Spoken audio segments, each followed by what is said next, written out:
April 22, 2025. The idyllic valleys of Pahalgam, a jewel of Kashmir's tourism, were shattered by gunfire.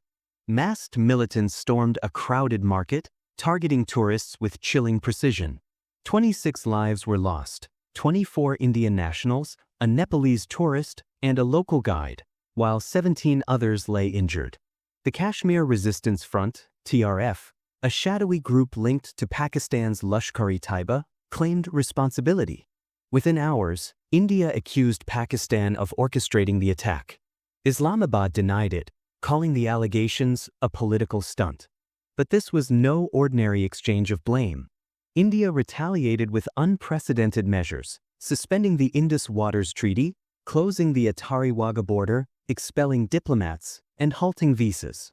For two nuclear-armed nations with a history of bitter conflict, the stakes have never been higher. Will this spiral into war? Or can diplomacy pull them back from the brink?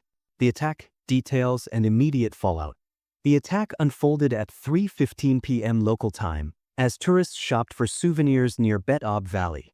Witnesses described 5 gunmen arriving in a stolen truck, spraying bullets for 12 minutes before fleeing into nearby forests.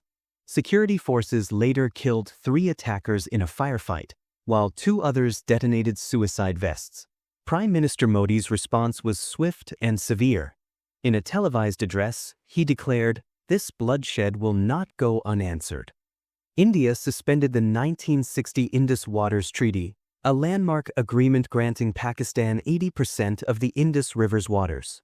Closing the Attari border, a vital trade route, cost Pakistan an estimated $3 million daily in lost exports.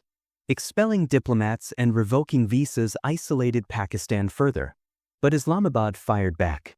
Defense Minister Khawaja Asif called India's actions economic terrorism, halting the Samjhauta Express train service and banning Bollywood films.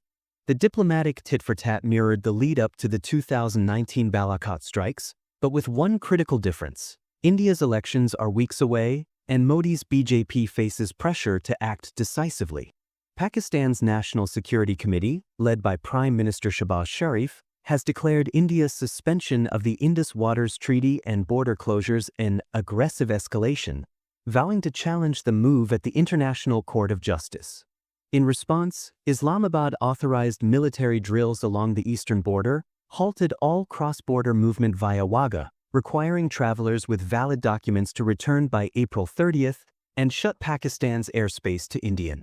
The closure of Pakistani airspace to Indian flights caused significant financial losses for Indian airlines due to increased fuel costs and longer flight routes.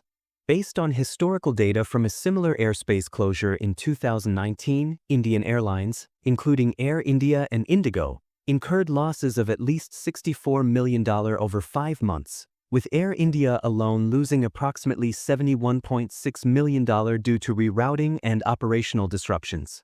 Current estimates suggest daily losses of around $500,000 for Indian carriers, translating to roughly $38 to $48 million per month if the ban persists until May 23, 2025, as projected.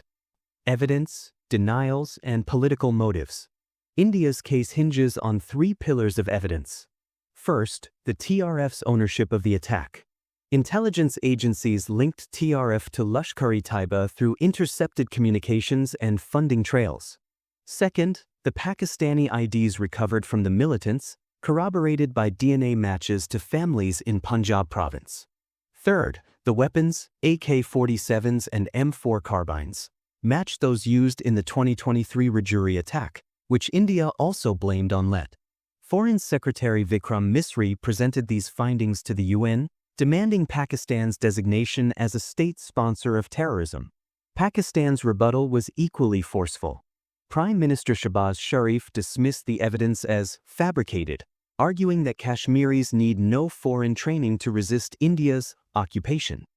He cited India's 2019 revocation of Article 370, which stripped Kashmir's autonomy, as the root cause. Islamabad's counter-dossier highlighted India's human rights abuses in Kashmir, 4,000+ detentions since 2019, restricted internet access, and allegations of torture. This is a freedom struggle, not terrorism, asserted Pakistan's UN envoy. But beneath the rhetoric lies political calculus.